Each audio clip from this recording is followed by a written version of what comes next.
What if it wasn't just a light in the sky? What if it wasn't grainy footage or a blurry photo? What if a colossal object, unmistakably artificial and undeniably not from Earth, suddenly appeared in our orbit? This isn't sci-fi anymore. This is Scenario Zero. Welcome back to the channel where we explore the unimaginable. Today, what if an alien spaceship arrived at Earth? Let's set the stage. 3 days ago, astronomers spotted deep space sensors, early warning systems. They all light up. It's big, maybe miles across, moving at speeds that defy our physics. Calculations confirm it's on a direct course for Earth orbit. No evasive maneuvers, no hidden agenda yet. It just arrives. Now it hangs there, silent, observing, waiting. What happens next? Global shockwave. The immediate aftermath. Crowded streets looking up, stock market graphs crashing, military jets scrambling, people praying, scientists frantically working at observatories. UN emergency session. When an object of that scale enters Earth's atmosphere, it's impossible to hide. Every citizen, soldier, world leader, everyone would instantly know something was up. In an instant, the internet would erupt in images and videos. The immediate reaction would be chaos. Forget governments controlling the narrative. Social media would explode. Panic buying would empty shelves. Religious fervor would surge. Stock markets would likely crater. International flights might be grounded. Governments would scramble emergency protocols. Militaries would go to high alert. But what do you target? A silent, potentially impenetrable object in space. The psychological impact alone would be immense. The scientific sprint decoding the visitor. Scientists analyzing telescope data, radio telescopes pointed at the ship, complex simulations running, linguists and xenobiologists being consulted, diagrams of potential ship structures. In the midst of this global crisis, a small group of experts would emerge to try to restore order amidst the chaos.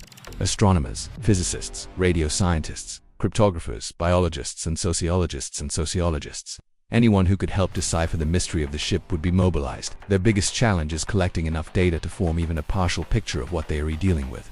This involves analyzing the ship's light spectrum for composition clues, estimating its heat signature for size and engine info, scanning for any radiation or atmospheric changes as it passes overhead. Their second challenge is communication. Is the ship sending any signal? Haju waves, lasers, neutrinos, anything we can detect, record and try to decipher. Every scientist involved will be racing against the clock, hoping to catch a signal before it fades or skips to the next step. And third, intent. What is the ship doing? Is it scanning us, deploying probes, just watching? Are there life signs, heat signatures, any activity at all? And finally, origin. Can we trace its path? What star system might it come from? This helps understand why they might be here. With each passing day, their findings converge to paint a picture of the ship and its possible origins. The high-stakes response. What do we actually do? Visuals, war room scenarios, UN diplomats debating fiercely, flowcharts showing decision trees, attempt contact. So the ship is silent. But now scientists have some data. How does humanity respond? This isn't just one government's call. This requires unprecedented global coordination, perhaps through a body like the UN Security Council or a hastily formed International Crisis Committee. Scientists provide the options and the risks, but the terrifying choice rests with world leaders. Option 1. Cautious observation. The scientific priority. Do nothing provocative. Keep scanning, keep listening, gather maximum data. Scientists argue this is safest. Why risk triggering a misunderstanding with a vastly superior force? The ship hasn't attacked. Maybe it's just studying. Pros: minimizes risk of accidental conflict, gathers vital intelligence. Cons: fuels public anxiety, leaves us passive. What if they are hostile and we're just letting them prepare? Option 2. Active, peaceful communication. The hopeful approach.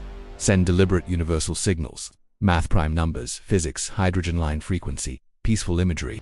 Replicate the Voyager golden record concept at light speed. Show we're intelligent and seek peaceful contact. Pros: aligns with optimistic views of advanced civilizations.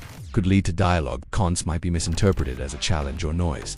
Could reveal our location tech level if they aren't already aware. Option 3. Prepare global defense. The pessimistic plan. Assume the worst.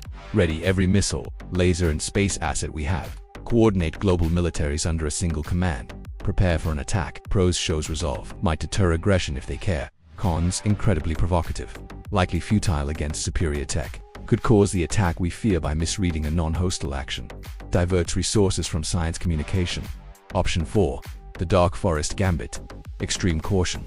Total radio silence and camouflage. Hide all emissions. Pretend we're not advanced or even here. Based on the theory that advanced civilizations see others as threats to eliminate. Pros: avoids attracting unwanted attention if they haven't noticed us yet. Cons: Likely impossible. We leak radio, TV signals constantly, paralyzing abandons any hope of peaceful contact. The unfathomable possibilities of what comes next. More speculative CGI, peaceful first contact handshake, devastating energy weapon firing, mysterious probe landing, ship simply vanishing. So we choose a path, but the ship remains silent. Days turn into weeks. What then? Scenario A, the silent observer. It just stays, watching, studying. For years, humanity adapts to a new reality with a permanent alien neighbor. Science leaps forward, studying it. Society grapples with profound philosophical and religious shifts. Scenario B, contact. Peaceful, a signal, an image, a landing. A slow, cautious exchange begins, changing everything we know about biology, physics, history, and our place in the universe. Scenario C, contact. Hostile, aggressive. It deploys probes, disables satellites, shows overwhelming force. Humanity faces a fight for survival against impossible odds. Scenario D, the enigma. It vanishes as suddenly as it arrived, leaving no trace but shattered assumptions and a million unanswered questions. Were we judged? Found wanting? Simply not interesting. The mystery would haunt us forever. The arrival of an alien spaceship wouldn't just be an event, it would be a rupture in human history. It would force us to confront fundamental questions. Are we alone? Are we special? Are we safe? It would shatter our illusions of control and reveal just how fragile and unified our species truly is when faced with the truly unknown. What would we do? We'd panic. We'd argue. We'd turn to science for answers. We'd face impossible choices with no clear right answer. Ultimately, our response would depend on the ship's actions, and whether we could overcome our deepest fears to act as one species on the brink of either destruction or enlightenment. What do you think humanity should do? Attempt contact immediately. Hide. Prepare for war. Let me know your strategy in the comments below. Smash that like button if this scenario sent chills down your spine. Subscribe for more mind-bending what-ifs every week, and hit the notification bell so you don't miss our next dive into the unknown. Until next time, keep wondering.